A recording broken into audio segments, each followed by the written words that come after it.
Très peu de gens comprennent ce phénomène psychologique troublant. En utilisant bien ce phénomène, une personne peut potentiellement changer toute sa vie en profondeur. Il y a des gens qui ont compris le potentiel énorme que renferme ce phénomène et d'autres qui ignorent totalement son potentiel. Ce phénomène, c'est le suivant. Le téléphone que tu tiens dans la main, les vêtements que tu portes, le sol sur lequel tu te tiens debout, les immeubles que tu vois autour de toi. Tout autour de toi a d'abord existé sous la forme d'une intention dans l'esprit d'une personne. Une personne a posé son intention, puis a mené ensuite des actions et pris des décisions en accord avec cette intention, jusqu'à ce que ça finisse par se manifester en une réalité physique et matérielle. Tout est parti d'une intention. Mon objectif aujourd'hui est de t'aider à voir à quel point il est essentiel de comprendre le pouvoir de l'intention. Parce que l'intention, c'est une notion beaucoup plus profonde et beaucoup plus fondamentale que la plupart des gens pensent. Donc j'insiste, écoute bien ce que je vais te proposer aujourd'hui parce que ça pourrait changer ta vie en profondeur. Le pouvoir de l'intention, c'est de ça que je m'apprête à te parler aujourd'hui. Je suis Julien Kim, j'ai aidé des milliers de personnes à changer leur vie durablement et en profondeur et je suis là pour t'aider à changer ta vie. Tout part de l'intention. L'intention, c'est l'impulsion initiale qui entraîne une réaction en chaîne. C'est le mouvement initial. Elle concentre de l'énergie à l'état pur vers une direction spécifique. Si tu comprends ça, alors tu comprends la vérité suivante. L'intention derrière un choix ou une action conditionne les résultats que tu vas obtenir. L'intention joue un rôle majeur quant à la manière dont les choses vont se matérialiser concrètement. Je te donne un exemple. Jean participe à un championnat de boxe. Son intention dans le championnat, c'est la poursuite de l'excellence. Il a faim, il cherche à se dépasser. Il a la ferme intention de gagner. Pourquoi ? Parce que pour lui, gagner, c'est le meilleur sentiment qui existe, c'est ce qui lui donne la sensation d'exister. Alors pendant ses combats, son intention le pousse à être totalement présent dans le ring. Il donne tout ce qu'il a, comme si rien n'existait à l'extérieur, ce qui signifie que toute son attention et son énergie sont disponibles pour le championnat.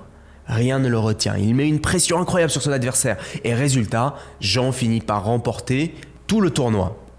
Frédéric, c'est aussi un boxeur. Il se retrouve dans le même championnat de boxe que Jean. Son intention à lui, c'est de rendre son père fier de lui. Ce qu'il désire le plus au monde, son intention, c'est l'approbation de son père. Il aime la boxe parce qu'il est plutôt bon, c'est bon pour son ego, mais surtout parce que la boxe, c'est le moyen de se connecter avec son père. En fait, ça a été le cas depuis que Frédéric a 3 ans et que son père a décidé qu'il serait un boxeur professionnel. Donc ce championnat est très important pour son père. C'est la raison pour laquelle il entre dans le championnat et c'est la raison pour laquelle il combat. L'intention de Frédéric fait qu'il est anxieux à l'idée de perdre. Donc il est tendu. Son attention est partagée entre être présent dans le ring et sur ce que pense son père et quelles seront les conséquences sur sa relation avec son père s'il gagne ou s'il perd. Comme toute son énergie et son attention ne sont pas dans le ring, il fait quelques erreurs. Pas grand-chose, mais quelques petites erreurs, ce qui, honnêtement, font toute la différence face à des adversaires aussi compétents dans un championnat de si haut calibre. Son insécurité, due à la pression de jouer pour l'approbation de son père, et surtout d'éviter sa désapprobation, est très inconfortable. Frédéric a envie de quoi ? Il a envie que le championnat se termine le plus rapidement possible. Et tout ça fait que sa résilience, sa force de caractère et son efficacité sur le ring diminuent.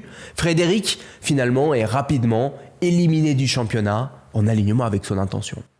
L'intention joue un rôle capital dans les résultats qu'on obtient dans la vie.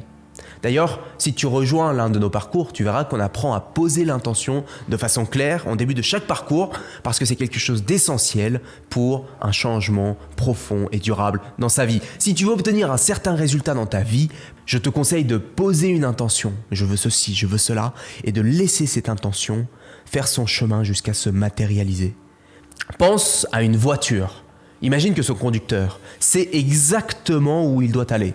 9 999 fois sur 10 000, il parviendra à destination. Maintenant, prends une deuxième voiture, beaucoup plus rapide et beaucoup plus chère que la première. Mais le conducteur ne sait pas où il doit aller. Le conducteur n'a aucune destination en tête, il n'a aucune intention. il ne peut aller nulle part parce qu'il n'a pas de destination et pas d'intention. C'est pareil pour les êtres humains. Les personnes qui obtiennent un certain résultat dans leur vie mènent une vie intentionnelle. Peu importe le résultat, que le résultat soit professionnel, personnel, émotionnel, spirituel, social, financier. Ce qui se matérialise dans notre vie correspond à notre intention. Une personne qui a une intention claire va créer dans sa vie ce qui correspond à cette intention parce que c'est à cela qu'elle pense. C'est pourtant évident, non ? Or, je remarque que de nombreuses personnes errent sans direction. Elles n'ont pas une véritable intention dans la vie. Elles laissent les éléments extérieurs influencer ce qu'elles font et ce qu'elles sont. En conséquence, qu'est-ce qu'elles obtiennent ? Elles obtiennent des résultats aléatoires. En 2012, j'étais en master à l'université Paris-Dauphine. J'avais été recruté en stage dans une boîte de cosmétiques que tu connais sûrement si je te disais le nom. Et j'ai été mis sous la responsabilité de la chef de produit d'une des marques de cette boîte de cosmétiques. Elle me missionne sur un document PowerPoint à produire. Et tu sais, je travaille pendant des heures et je suis super fier du truc. Et je pense qu'elle va me féliciter pour mon travail. Je passe la journée dessus et arrivé à la fin de la journée, je lui montre le document et elle me dit « Mais c'est pas la première fois que tu fais un PowerPoint ?» Parce qu'elle trouve ça complètement nul. Et moi, je suis, tu sais, perturbé parce que je me voyais plutôt doué pour faire ce genre de choses. Des PowerPoint, j'en ai déjà fait plein. Et donc, elle me fait refaire le document pour le lendemain. Je passe une bonne partie de ma soirée. Et la matinée du lendemain, à retaper le document et je lui montre enfin la seconde version. Et elle me dit « Franchement, il n'y a rien qu'à changer. Est-ce que tu as vraiment passé du temps dessus parce qu'il faut tout refaire ?» Et moi, je suis horrifié. Je prépare une troisième version du document et là, soudainement, j'ai une question qui me vient en tête. Et cette question, c'est « Pourquoi est-ce que je fais ça ? Pourquoi est-ce que je suis en train de faire ça ?» En 2012, j'ai un peu plus de la vingtaine. Cette question a été pour moi la fin du stage. Au bout de 3 jours en stage, j'ai annoncé à ma responsable que j'arrêtais le stage. Parce que je n'avais pas la réponse à la question « Pourquoi est-ce que je suis en train de faire ça ? Quelle est mon intention ?» J'étais bêtement en train de faire ce qui avait été mis dans mon cerveau, ce que mon entourage m'avait dit de faire, ce que mon école m'avait dit de faire, ce que le système m'avait dit de faire. Mais je ne vivais pas avec une intention qui était la mienne. Et parce que je ne vivais pas avec intention, j'obtenais dans ma vie des résultats aléatoires. Ma vie était dénuée de sens. Aujourd'hui, j'ai une mission et tout ce que je fais découle de cette mission. Et tu connais ma mission, c'est celle d'aider un maximum de gens à provoquer des changements profonds et durables dans leur vie. Ma mission, je l'ai découverte, puis je l'ai affinée intentionnellement. Elle n'est pas venue à moi par hasard. Or, aujourd'hui, trop souvent, les gens se retrouvent à laisser le monde dicter leurs envies et leurs désirs. Je devrais faire ci, je devrais faire ça, parce que je vois que mes parents me disent de faire ci, mes amis me disent de faire ça. Et on a oublié l'importance de poser notre intention. Et en l'absence d'intention, est-ce que tu sais ce que recherche l'esprit ? Le plaisir et le confort. Aujourd'hui, le plaisir est tellement facilement accessible que c'en est presque effrayant. Il suffit de sortir son téléphone de sa poche pour avoir sa dose de dopamine instantanée. Et le confort aussi n'a jamais été aussi facilement accessible. Mais la triste réalité, c'est que se complaire constamment dans le plaisir et le confort ne mène pas à une vie qui est faite de sens. À l'inverse, ça peut conduire à un sentiment de vide et même à l'addiction dans certains cas extrêmes. Tu prends un rat, tu le mets dans une cage, tout seul, et il n'a rien à faire. Tu lui donnes de la cocaïne. Ce rat devient accro au point de ne rien faire d'autre que prendre de la cocaïne. Maintenant, tu mets le même rat avec d'autres rats. Alors, il devient très difficile de rendre ce même rat accro à la même cocaïne. Le rat sans intention est enclin à l'addiction, ce qui est un autre mot pour la recherche du plaisir et du confort. Et avec les êtres humains, c'est pareil. Par défaut, quelqu'un qui n'a pas d'intention recherche le plaisir et le confort. Un Américain, Earl Nightingale, a écrit ceci au milieu du XXe siècle. L'esprit humain est très semblable à la terre d'un agriculteur. La terre donne à l'agriculteur un choix. Il peut y planter ce qu'il souhaite. La terre ne se soucie pas de ce qui est planté. C'est à l'agriculteur de prendre la décision. L'esprit, comme la terre, retournera ce que vous plantez. Mais cela lui est égal, ce que vous plantez. Si l'agriculteur plante 2 graines, une de maïs et l'autre de belladone, un poison mortel, arrose et prend soin de la terre, que se passera-t-il ?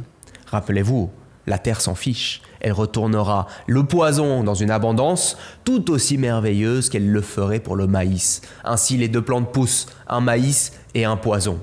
Autrement dit, ce que vous semez, vous le récoltez. L'esprit humain est bien plus fertile, bien plus incroyable et bien plus mystérieux que la terre, mais il fonctionne de la même manière. Peu importe ce que nous y plantons, un objectif concret, un objectif clair ou la confusion, la peur, l'anxiété, et ainsi de suite. Ce que nous plantons, il nous le retournera. Bruce Lee a dit « Je prends conscience que les pensées dominantes de mon esprit finiront par se reproduire dans des actions physiques extérieures et se transformeront progressivement en une réalité matérielle. Par conséquent, je vais concentrer mes pensées pendant 30 minutes par jour sur la tâche de penser à la personne que j'ai l'intention de devenir, créant ainsi dans mon esprit une image mentale claire. » Alors imagine un instant que tu es en possession d'une infinie source d'énergie créative. Tu peux en faire ce que tu veux par le pouvoir de ton intention. C'est à toi de décider. Vas-tu laisser le monde extérieur, la société, les circonstances te dire quoi en faire? Ou vas-tu poser une ferme intention sur ce que tu vas faire? C'est à toi de décider. Tu es aux commandes, c'est à double tranchant. Ce que tu sèmes, tu le récoltes. Il est urgent aujourd'hui de poser une intention claire. Poser une intention claire, c'est l'une des étapes qui te permet de devenir plus discipliné que jamais. C'est ce qui te permet de développer ta force de caractère. Tu apprends à être confortable dans l'inconfort. Alors j'insiste, c'est important pour toi, mais c'est aussi important pour l'humanité. C'est urgent et c'est facile. J'ai pour toi une méthode simple pour développer ta force de caractère, devenir plus discipliné et apprendre à être confortable dans l'inconfort. Tu peux y parvenir en quelques heures grâce à ce parcours que j'ai conçu avec l'école Vivre Mieux.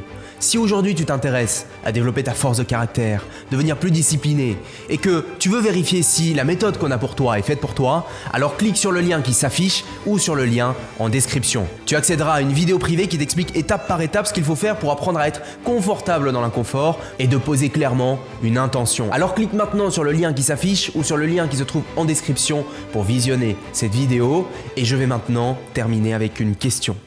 On récolte ce que l'on sème, alors que choisis-tu de semer? Si tu as aimé cet épisode et que tu veux nous soutenir, laisse-nous un commentaire, c'est important pour l'algorithme, ça nous aide à faire grandir cette belle communauté qu'on est en train de construire ensemble. Alors si tu laisses un commentaire, je te serai super reconnaissant. On avance ensemble, c'était Julien Kim, le meilleur est à venir, ciao.